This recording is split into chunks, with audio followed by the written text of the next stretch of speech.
दर्शकों नमस्कार। खास मुलाकात इस कार्यक्रम में आप सभी का स्वागत है। मैं हूं आपका होस्ट संजय मिरे। दर्शकों, आज दी महान्यूज के स्टूडियो में एक ऐसी पर्सनालिटी आई हुई है जिनसे हम कई विषयों को लेकर उनसे बातचीत जरूर करेंगे। दी महान्यूज के स्टूडियो में खास मुलाकात इस कार्यक्रम के आज के हमारे मेहमान हैं पिंकी शर्मा। जी हाँ, प्रभाग 52 की दक्षिण पश्चिम राष्ट्रवादी कांग्रेस पार्टी की वार्ड अध्यक्षा पिंकी शर्मा जी यहाँ पे आई हुई है और आज हम इनसे खास मुलाकात इस कार्यक्रम में कई बातचीत भी करने वाले हैं। सबसे पहले पिंकी जी, खास मुलाकात इस कार्यक्रम में मैं प्रोग्राम की शुरुआत में आपका बहुत बहुत स्वागत करता हूँ। नमस्कार। नमस्ते संजय जी। दर्शकों, खास मुलाकात इस कार्यक्रम की हमारी यह परंपराएं होती है कि जो आने वाले मेहमान होते हैं उनका हम परिचय जरूर करवाते हैं, उसके बाद में सवाल जवाब भी करवाते हैं। तो मैं पिंकी शर्मा जी इनके बारे में ये बता देना चाहता हूँ कि पिंकी शर्मा जी, आपका जो एजुकेशन जो हुआ है वो पोस्ट ग्रेजुएशन तक हुआ है। आपका जो जन्म हुआ है वो नागपुर में हुआ है और आपके घर के सामने में जो गार्डन है वहाँ से आपने आपके सामाजिक कार्य की शुरुआत की थी, जैसे कि फिर योगा हो, डांस हो या महिलाओं पर जो होने वाले जो अन्य अत्याचार है उनके खिलाफ आप हमेशा आवाज़ उठाती रही है और इसी माध्यम से आपने सामाजिक कार्य की शुरुआत भी की है। और पिछले 1.5 साल पहले से आप राजनीति में पूरी तरह से सक्रिय हुई हो।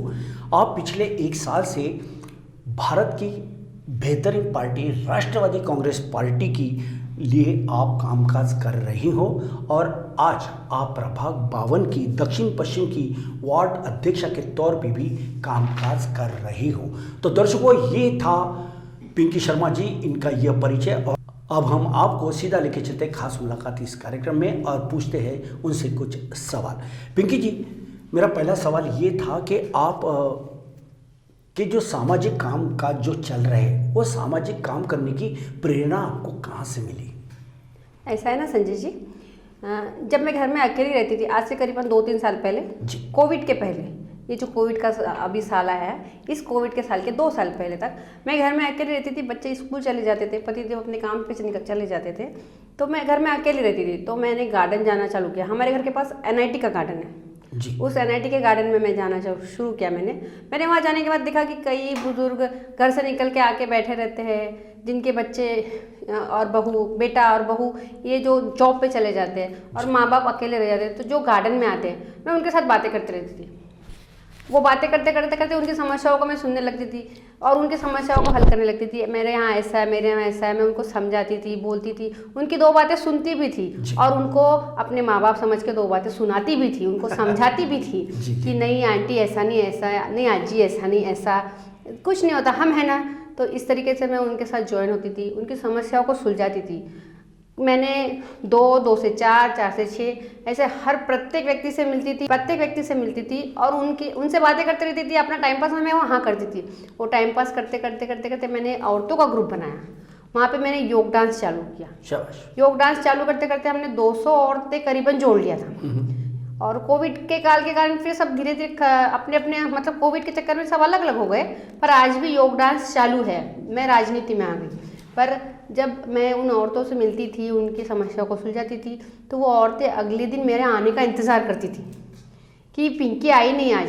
अगर किसी दिन मैं उस गार्डन में नहीं जाती हूँ तो दूसरे दिन जब मैं जाती तो मुझे भरमार डांट पड़ती थी कि हम कल तेरी इतनी राह देख रहे थे, तो कल कहाँ थी। तो मुझे उनके डांट का सामना भी करना पड़ता था। क्योंकि भाई वो जनता जनार्दन है, ऐसा बोलते हैं ना, और मेरे खुद के अपने परिवार जैसा उनको बना के रखा था, तो उनकी डांट भी मुझे सर मत्थे पे थी। बिल्कुल इस तरह से आपने अपने सामाजिक कार्य की शुरुआत की है। पिंकी शर्मा जी ने ये बताया कि वे गार्डन में जाती थी, वहाँ पे कुछ बुज़ुर्ग लोग हुआ करते थे जिनके बेटा बेटी कहीं प्रदेश में या कहीं बाहर गांव में जो ड्यूटी पानी करते थे, ऐसे में अकेलापन उन्हें महसूस होता था। वे लोग गार्डन में आते थे और कई महिलाएं भी अपने कामकाज निपटा के जब गार्डन में आती थी तो उनके साथ इनकी बातचीत हुई, धीरे धीरे ग्रुप बढ़ा, आपस में प्यार बढ़ा, एक दूसरे को समझने की भावनाएँ निर्माण हुई और एक माँ बाप के लिए एक बेटी जो काम करती है वो बेटी के रूप में इन्होंने कामकाज किया। जैसे कि इन्होंने बताया कि कई बुजुर्ग लोग भी मुझे डांटा करते थे क्योंकि मैं अगर एक दिन भी नहीं जाती थी तो उन्हें कैसा लगता था और उनकी डांट भी खाती थी, दुलार प्यार भी पाती थी। और इस प्रकार से इन्होंने डांस योगा का भी कामकाज उन महिलाओं के लिए शुरू किया। महिलाओं के अच्छा होने के लिए महिलाओं के लिए और महिला के खिलाफ जो एक अन्याय अत्याचार होता था उसके खिलाफ भी लड़ने के लिए पूरी तरह से पिंकी शर्मा जी तैयार हुई। और इस प्रकार का इनका ये सामाजिक कार्य रहा और ये प्रेरणा उन्हें वहीं से मिली, ऐसा पिंकी जी का कहना था। पिंकी जी, मेरा एक सवाल ये था कि आप इतनी पढ़ी लिखी हो, पोस्ट ग्रेजुएट हो, क्या आपको लगता है कि एजुकेशन का जीवन में कितना बड़ा महत्व होता है? हमारे जीवन में जिस तरीके हमारे शरीर को चलाने के लिए अनाज की ज़रूरत होती है ना, उसी तरह हमारे जीवन को चलाने के लिए एजुकेशन का महत्व है। अगर मैं पढ़ी लिखी नहीं रहती तो मुझे नहीं लगता कि मैं कहीं इस तरीके का सोशल वर्क कर पाती थी, बाहर निकल पाती थी, लोगों का सामना कर पाती थी। मैं वही घर में दाल चावल रोटी सब्जी चूल्हे पे बनाती थी, खुद भी खाती थी, बच्चों को भी खिलाती थी, पति को भी खिलाती थी, बस मैं वहीं तक सीमित रह जाती थी। पर मैं पढ़ी लिखी हूँ तो मैं बाहर निकल पाई, लोगों को समझ पाई, समझा पाई। और मुझे ऐसा लगता है कि हर नारी ने पढ़ी लिखा होना बहुत ज़रूरी है। वो पढ़ी लिखी रहती है तो पति को भी हम सपोर्ट कर सकते हैं, हम अपने पैर पे आत्मनिर्भर हो सकते हैं। और अगर हाउस वाइफ पढ़ी लिखी एजुकेटेड है और घर को संभालती, बड़ी खूबी के साथ वो घर को संभाल लेती है, हर चीज़ का हिसाब किताब वो कर लेती है, तो पति के सर के ऊपर से टेंशन कम हो जाता है, तो वो टेंशन फ्री रहता है, तो घर भी टेंशन फ्री रहता है। और एजुकेशन का ये भी एक महत्व होता है कि एजुकेशन लेने से कोई भी अपने को मूर्ख नहीं बना सकता, क्योंकि हम पढ़े लिखे होते हैं तो अच्छा कामकाज करते हैं। औरतें बार्गेनिंग करना कैसे भूलेंगी? अगर पढ़ी लिखी है औरतें तो बार्गेनिंग करके पैसा बचाएंगी। भाई पढ़ी लिखी नहीं रही और सामने वाले ने बेवकूफ़ बना दिया तो वो तो लुट जाएगी। इसलिए पढ़े लिखे होने का बहुत ज़्यादा महत्व है। अगर हम पढ़े लिखे हैं तो हमारा घर पढ़ा लिखा होता है, समाज पढ़ता है, देश पढ़ता है, तो हमारा घर बढ़ेगा, देश बढ़ेगा, समाज बढ़ेगा, तो ऑब्वियसली भारत बढ़ेगा। भारत की हर नारी सुशिक्षित होना चाहिए, ऐसा मेरा मानना है। बिल्कुल, बहुत अच्छी जानकारी आपने दिया और एक प्रेरणा भी ले सकते हैं आपसे कि पिंकी शर्मा जी ने बताया कि एजुकेशन का कितना बड़ा महत्व होता है। यदि हमने अच्छा एजुकेशन लिया तो हमारा जनरेशन, हमारा समाज, हमारा परिवार, इतने नहीं तो हमारा देश यह आगे तरक्की की ओर बढ़ सकता है। और आज के इस भागदौड़ भरी ज़िंदगी में हर कोई पैसे के पीछे तो ज़रूर भाग रहा है, मगर एजुकेशन की तरफ उतना ध्यान नहीं दे रहा है। हर किसी ने पढ़ना लिखना चाहिए, क्योंकि कहते हैं कि पढ़ोगे लिखोगे तो बनोगे नवाब, और हर महिलाओं ने पढ़ना चाहिए। एक ऐसा आह्वान भी इस दी न्यूज के मंच से पिंकी शर्मा जी इन्होंने किया है। पिंकी जी, मेरा एक सवाल ये था कि महिलाओं पर हो रहे अन्याय अत्याचार के खिलाफ आप जमकर डटकर आवाज़ उठाती हो महिलाओं को, लेकिन महिलाओं को सक्षम करने के लिए क्या आपके पास कोई प्रोग्राम है? बिल्कुल संजय जी, है ना, ऐसा है ना, अगर मैं जीत के आती हूँ तो मुझे ऐसा लगता है कि हर घर की नारी ने आत्मनिर्भर बनना है। मैं हर घर की नारी को गृह उद्योग देना चाहती हूँ ताकि वो खुद कमाए। अगर वो नारी कमाती है, महिला कमाती है, तो उसके घर में सुख शांति रहती है। मुझे ऐसा लगता है कि हर औरतों को आत्मनिर्भर रहना चाहिए, खुद कमाना चाहिए। 2 पैसे अगर वो कमाती है तो अपने ऊपर बिंदास खर्चा कर सकती है।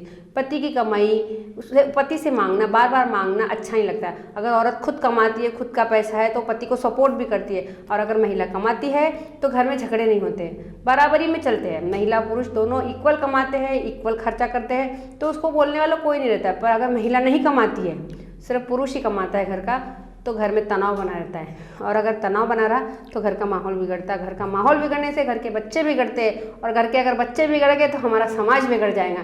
इसलिए मुझे ऐसा लगता है कि महिलाओं ने सक्षम होना चाहिए, आत्मनिर्भर होना चाहिए, और खुद भी कमाना चाहिए, पति के बराबरी में काम करना चाहिए, ताकि घर का माहौल बना रहे। बिल्कुल बिल्कुल, काफ़ी अच्छी जानकारी आपने दिया। पिंकी जी, मेरा एक सवाल ये भी था कि अब तक के आपने अपने प्रभागों में कौन कौन से कार्यक्रम का आयोजन किया है जिसका बड़ी संख्या में महिलाओं ने लाभ उठाया है? देखिए, वैसे तो मैंने राष्ट्रवादी ज्वाइन किया, अभी डेढ़ साल हुआ है मुझे राष्ट्रवादी ज्वाइन किए। पर मैं तो शुरू से ही सोशल वर्कर हूँ, और धीरे धीरे छोटे छोटे काम मैं शुरू से ही लेते रहती हूँ। हम लोग ने वुमेंस डे वगैरह पहले भी, कोविड के पहले बहुत ज़ोरदार शानदार मनाया था। उसके बाद मैंने राष्ट्रवादी ज्वाइन किया। राष्ट्रवादी में ज्वाइन करने के बाद मैं राष्ट्रवादी की सबसे सक्रिय कार्यकर्ता हूँ, सबसे सक्रिय लेडी हूँ। तो काफ़ी अच्छी जानकारी पिंकी जी शर्मा इन्होंने दी है। पिंकी जी, मेरा एक सवाल ये था कि अब तक के आपने अपने प्रभाग में कौन कौन से कार्यक्रमों का आयोजन किया है? ऐसा है ना संजय जी, जब से मैंने राष्ट्रवादी ज्वाइन किया है तब से मुझे ऐसा लगता है कि मैं राष्ट्रवादी की सबसे सक्रिय कार्यकर्ता हूँ।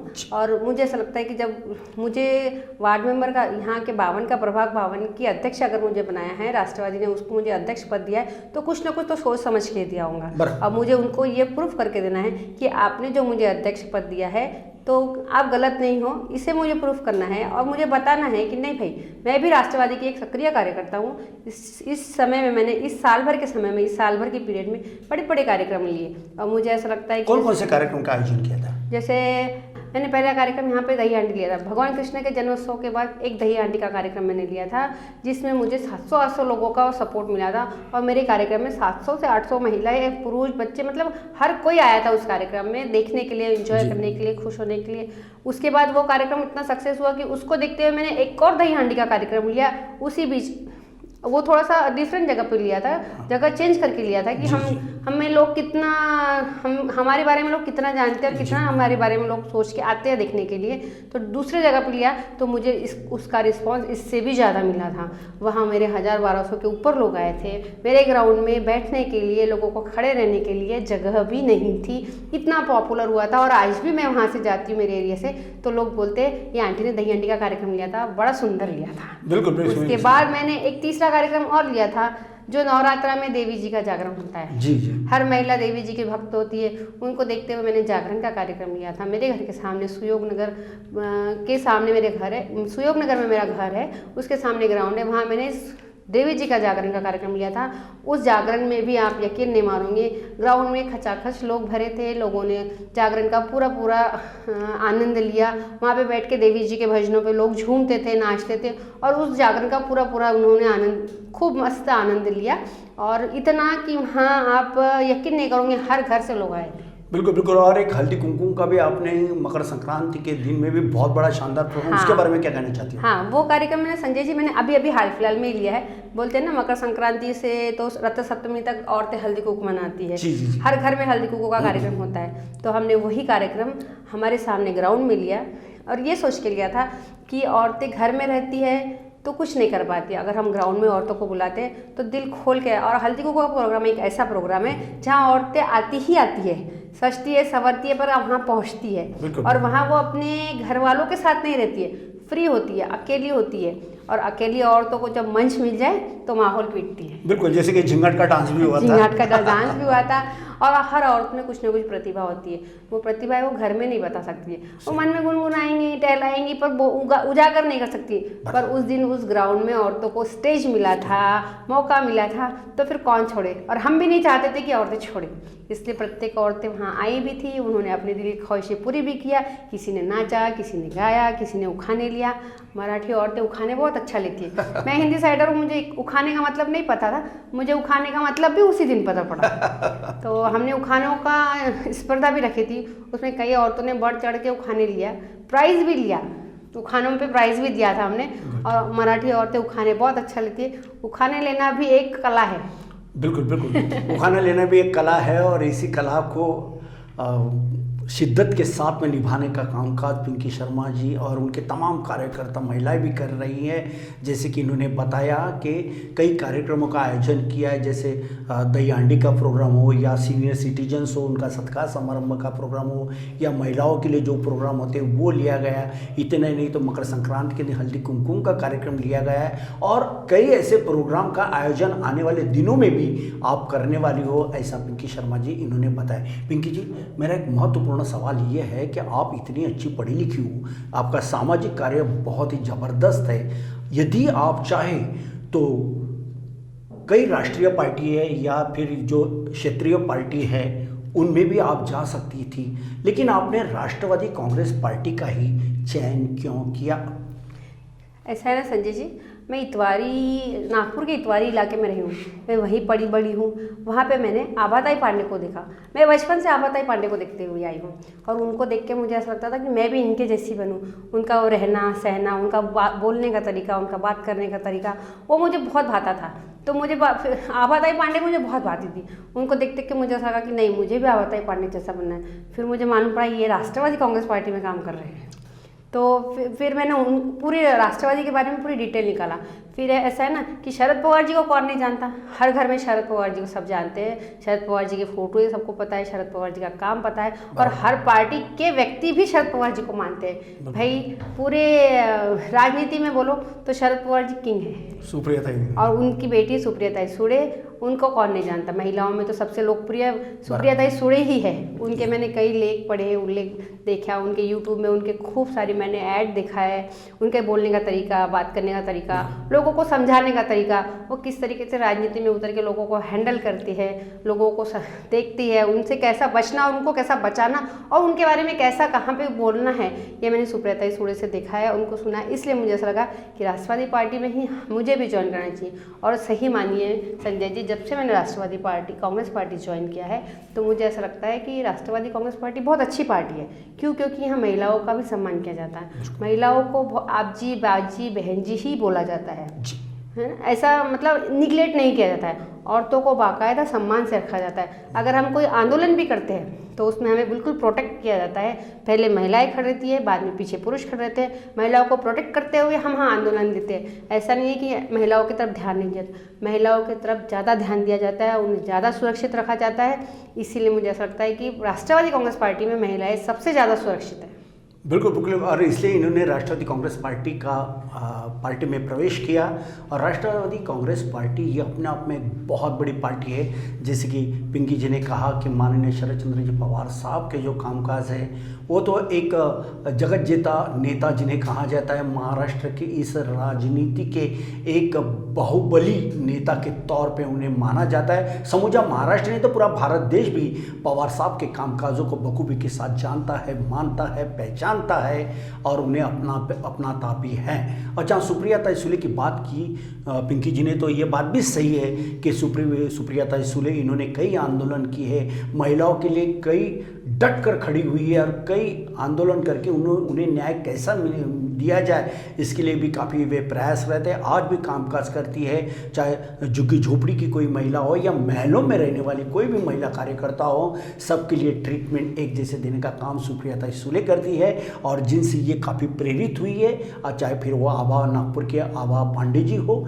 या सुप्रिया ताई सुळे हो या अन्य मान्यवर हो, इन्हें देखते हुए उनके कार्य को पसंद करते हुए समझते हुए इन्होंने राष्ट्रवादी कांग्रेस पार्टी में प्रवेश ले लिया। पिछले 1-1.5 वर्षों से ये बेहतरीन राष्ट्रवादी कांग्रेस पार्टी के लिए नागपुर शहर के दक्षिण पश्चिम के लिए वार्ड अध्यक्ष के तौर पे कामकाज कर रही हैं। तो पिंकी शर्मा जी ने कई बातों के ऊपर में उजाला डाला है। पिंकी जी, मेरा एक सवाल ये भी था कि यदि आपको पार्टी ने मनपा चुनाव में प्रभाग 52 की ओर से उम्मीदवार बनाते हैं या मैदान में उतारते हैं चुनाव के लिए और आप चुनाव चुनकर जीत के आती हो, तो सबसे पहले कौन कौन से कामों को आप प्राथमिकता या महत्व दोगी? ऐसा है ना संजय जी, अगर पार्टी मुझ पर भरोसा करके टिकट दे रही है तो कुछ तो बात मुझ में भी है, और अगर मुझ में कुछ बात है तो मैं चाहूँगी कि वही बात मेरी पार्टी में भी बना रहे। तो मैं ना अब सबसे पहले अपनी पार्टी को बड़ा करने की कोशिश करूँगी, पार्टी का स्तर बढ़ाने की कोशिश करूँगी, उसमें महिलाओं को ज्वाइन कराऊंगी ताकि जितने नए कार्यकर्ता बनेंगे तो पार्टी अपने आप ही बढ़ती जाएंगी। और मुझे ऐसा लगता है कि अगर 5 महिला कार्यकर्ता बनी तो 5 50 को लाती है और 50 500 को लाते हैं, और 500 से ऐसा है कि फिर हर घर में राष्ट्रवादी होंगी। हम यही चाहते हो कि घर घर में राष्ट्रवादी हो, हर घर में राष्ट्रवादी हो, ताकि हमारे पार्टी का नाम उल्लेख बहुत ऊंचे स्तर पर होने लगे। चाकनकर मैडम जी, ऐसा जिस तरीके से हमारे महिला आयोग के अध्यक्ष चाकनकर जी है, मैं चाहती हूँ कि उनका जिस तरीके से नाम है उसी तरीके से मैं अपना नाम भी बनाना चाहती हूँ। महिला आयोग के अध्यक्ष जिस तरीके से चाकनकर जी और जो महिलाओं के लिए काम करती है वो उस अपने स्तर पे काम करती है, मैं अपने स्तर पे काम करूँगी। हर महिलाओं को सपोर्ट करके राष्ट्रवादी में लाने की कोशिश करूँगी और राष्ट्रवादी का स्तर बढ़ाने की कोशिश करूँगी। बिल्कुल बिल्कुल।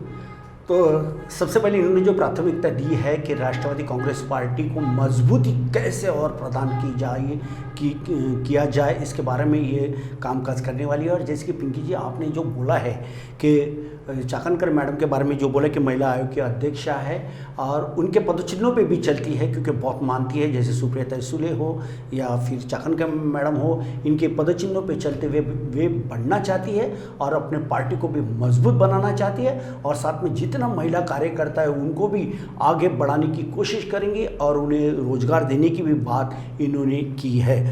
हम पिंकी शर्मा जी से एक बात ये भी करना चाहेंगे, क्योंकि वे आज खास मुलाकात इस कार्यक्रम के आज के हमारे मेहमान हैं जो दिमान के स्टूडियो में आए हुए हैं। पिंकी जी, मेरा एक सवाल ये आपसे था कि वर्तमान की जो राजनीति जिस दिशा में चल रही है उसको आप कैसे देखती हो, और महंगाई की जो मार आज तमाम ये शहर की जनता जो झेल रही है उसको कैसे देखती हो आप? ऐसा है ना संजय जी, हम कहते हैं कि बीजेपी है तो बहुत महंगाई है, बीजेपी है तो ऐसा है। मैं ये नहीं कहती हूँ कि बीजेपी है तो महंगाई है, मैं ऐसा कहती हूँ कि महंगाई तो है, और मैं मेरे आने से महंगाई कम होंगी ये भी नहीं कहती कि मैं आऊँगी तो मैं महंगाई कम कर दूँगी, या अनाज सस्ता कर दूँगी, या सिलेंडर सस्ता कर दूँगी, या पेट्रोल सस्ता कर दूँगी, ये तो मैं भी नहीं कर पाऊँगी। और मैं तो चाहती हूँ कि अगर बीजेपी ने बढ़ाया है और महंगाई है तो भाई ठीक है, महंगाई रहने दो, आप टैक्स भी लो, आप महंगाई भी बढ़ाओ, पर लोगों को रोजगार तो दो, आप लोगों को कमाई तो दो। आप लोगों को कमाई दोगे, रोजगार दोगे तो लोग अपने आप आपको आवक देंगे। आप टैक्स बढ़ाओगे, लोग पे करेंगे, कहाँ से पे करेंगे? आप अगर कमाई दोगे तो। और मैं तो मानती हूँ कि लोगों को टैक्स से ही भारत बनता है। भारत की सड़कें आप जो मिल रहे हैं, भारत के जो रोजगार मिल रहा है, लोगों को रोजगार मिलता है तो लोग टैक्स पे करते हैं, और टैक्स पे करते हैं तो हमारा देश बनता है। लोग देश के हर चीज़ों को, देश में हर नई चीज़ों का विकास होता है, कहाँ से? हमारे पैसे से, हमारे टैक्स से। पर वो पैसा आएगा कहाँ से? हम लोगों के जेब से निकालेंगे कहाँ से? पहले हम लोगों को रोजगार तो दें। हम लोगों के लिए महंगाई नहीं कम कर सकते, पर हम लोगों के लिए आवक तो दे सकते हैं, लोगों को रोजगार तो दे सकते हैं, लोगों को कमाई का स्रोत तो दे सकते हैं। तो मुझे ऐसा लगता है कि हर घर में हर व्यक्ति को कुछ ना कुछ कमाना चाहिए। ऐसा आज की सरकार ने सोचना चाहिए कि हम लोगों को किस तरीके से आवक दे, लोगों की कमाई कहाँ से लाए, लोगों को खाने पीने के अलावा जो एक्स्ट्रा पैसे बचते, जो टैक्स पे करना पड़ता है लोगों को, वो पैसा कैसा लोग लाएंगे और कहाँ से उनके पास बचत होंगी। ऐसा अगर ये सरकार सोचने लगे तो हर घर में खुशहाली आएंगी। बिल्कुल, काफ़ी अच्छी जानकारी इन्होंने दिया कि जैसे कि महंगाई के बारे में इन्होंने ये कहा है कि महंगाई तो कम निश्चित तौर पे होना ही चाहिए। यदि महंगाई कम नहीं होती तो कम से कम रोजगार तो बढ़ाना चाहिए, लोगों के जेब में, उनके घरों में पैसा तो आना चाहिए। अगर महंगाई बढ़ने से गृहिणी का जो कामकाज है वो कहीं ना कहीं वो संतुलित नहीं रहता, नियंत्रित नहीं रहता है, बिगड़ते हुए रहता है। ऐसे में सरकार ने ध्यान देना चाहिए और महंगाई को भी कम करना चाहिए, ऐसा पिंकी शर्मा जी इनका ये कहना है। पिंकी जी, वर्तमान की राजनीति को आप कैसे देखती हो? क्योंकि जिस प्रकार से कई थोर पुरुषों के बारे में जो ओछी राजनीति की जा रही है। देखिए, राजनीति ओछी है ऐसा हमें बताया, पर हम जिस राजनीति में रहते हैं, हम जिस तरीके से रहते हैं, हम जैसे वैसे ही राजनीति। अगर हम अच्छे हैं तो राजनीति अच्छी है। वो हमारे ऊपर डिपेंड करता है कि हम कैसे हैं। हम लोगों के ऊपर कीचड़ नहीं उछाल सकते, क्योंकि आज अगर मैं किसी पे कीचड़ उछालती हूँ तो वो मुझ पे उछालने के लिए पीछे नहीं रहेगा। इसलिए मैं ये नहीं कहती हूँ कि आज की राजनीति ओछी है, मैं ये कहती हूँ कि राजनीति अच्छी चीज़ है। सिर्फ उसको करने का तरीका, उसमें रह के हम किस तरीके से रहते हैं, ये हम पे डिपेंड करता है। राजनीति अच्छी चीज़ है, और हम उसको किस तरीके से लेते हैं, हम उसमें कितना इन्वॉल्व होते हैं, हम उसमें किस तरीके से उसको सॉल्व करते हैं, वहाँ पे किस तरीके से जाते हैं, किस तरीके से रहते हैं, हमारा उठना बैठना, लोगों के साथ बोलना, सबका तरीका इस राजनीति में ही जुड़ा हुआ है। वो सब हम पे डिपेंड करता है। अगर हम अच्छे तो राजनीति अच्छी। बिल्कुल, बहुत अच्छी जानकारी आपने दी। क्योंकि लेकिन वर्तमान की जो राजनीति है वो इस कदर चल रही है कि धर्म समाज में टेढ़ सी निर्माण हो रही है। कोई भी उठता है नेता और किसी प्रकार की बयानबाजी करता है, जिसके चलते लोगों का एक उनका मॉरल डाउन होता है और लोगों में एक बेचैनी सी होती है। क्योंकि हर धर्म अपने आप में अच्छा है, हर धर्म, हर मज़हब, हर समाज के लोग, हर उनके जो थोर महामानव जो पुरुष है वो सब अच्छे हैं, लेकिन ओछी राजनीति के चलते ये कीचड़ उछालने का काम जारी है। लोग जानते नहीं उनके बारे में, उनको पढ़ाई नहीं है, उनके बारे में उनको अभ्यास नहीं है, बावजूद उसके कि इस प्रकार के वे बयानबाजी करते हैं, जिसके चलते लोगों में खलल सी पैदा हो रही है, समाज में टेढ़ निर्माण हो रही है। इस दिशा में यदि राजनीति करने वाले राजनेताओं ने और ऐसे बयानबाजी करने वाले लोगों ने यदि ध्यान दिया जाए तो इस प्रकार की बातें नहीं होगी और इस शहर में अमन शांति बरकरार रहेंगी। लेकिन पिंकी शर्मा जी, एक सवाल मेरा ये भी था कि आपके कामकाज को देखते हुए आप प्रभाग 52 की एक तेज तर्रार, एक अच्छी सामाजिक कार्यकर्ता, वार्ड अध्यक्ष के तौर पे जो काम कर रही हो, लेकिन आपके घरों में लोग फूल कम पत्थर ज़्यादा बरसा रहे, आपके बैनर भी फाड़े जा रहे, क्या कहना चाहते हो आप? हाँ, ये तो मुझे भी ऐसा लगता है कि ये मैं जिस तरीके से राजनीति में काम करती हूँ, इसके चलते मुझसे मेरे विरोध में जो लोग हैं वो मुझे मेरे घर पे पत्थर मारते हैं, मेरे विरोधी मेरे घर पे पत्थर मार रहे हैं। मुझे इस बात का बड़ा दुख है कि राजनीति में लोग इतने नीचे उतर जा रहे हैं कि अपनी राजनीति को बढ़ाने के चक्कर में, दूसरे को नीचे गिराने के चक्कर में उनके घरों में पत्थरबाजी कर रहे हैं। ये बात गलत है। अगर मुझे किसी का स्वभाव नहीं पड़ता है, मुझे किसी को आगे बढ़ता हुआ नहीं देख पा रही मैं, तो हम उसके तरफ देखना बंद कर दे, पर हम उसके ऊपर पत्थर मारी, ये तो गलत बात है। बिल्कुल बिल्कुल, यदि हमें आगे बढ़ना है तो अपने काम काजों से बढ़ना है, किसी से आगे बढ़ना है तो उसे मिटाना नहीं चाहिए, क्योंकि विचार मिटते नहीं हैं, हमें आगे बढ़ना है। अगर हमें उनकी बराबरी करना है तो हमें स्वयं आगे बढ़ना होगा। और अगले वालों ने ये समझ लेना चाहिए कि अगर मेरे घर पे पत्थर भी मारा जाए तो मैं पीछे नहीं हटने वाली हूँ, मैं आगे ही बढ़ूंगी। चाहे आप आज पत्थर मारे, कल पत्थर मारे, या पत्थर मारते रहे, आपके पास के पत्थर भले खत्म हो जाए, पर मेरा हौसला खत्म नहीं होने वाला। मैं इसी फील्ड में रह के, इसी एरिया में रह के, इसी प्रभाग में रह के इसी तरीके से काम करते रहूँगी और इसी तरीके से आगे बढ़ते रहूँगी और अपना नाम भी करते रहूँगी। जलने वाले जलते रहे, उससे मुझे कोई मतलब नहीं होता। मुझे सिर्फ काम करना है, अपने पार्टी का नाम करना है और पार्टी में रह के पार्टी को बढ़ाने का काम करना है। मैं बिल्कुल ही यही काम करूँगी और यही करते रहूँगी।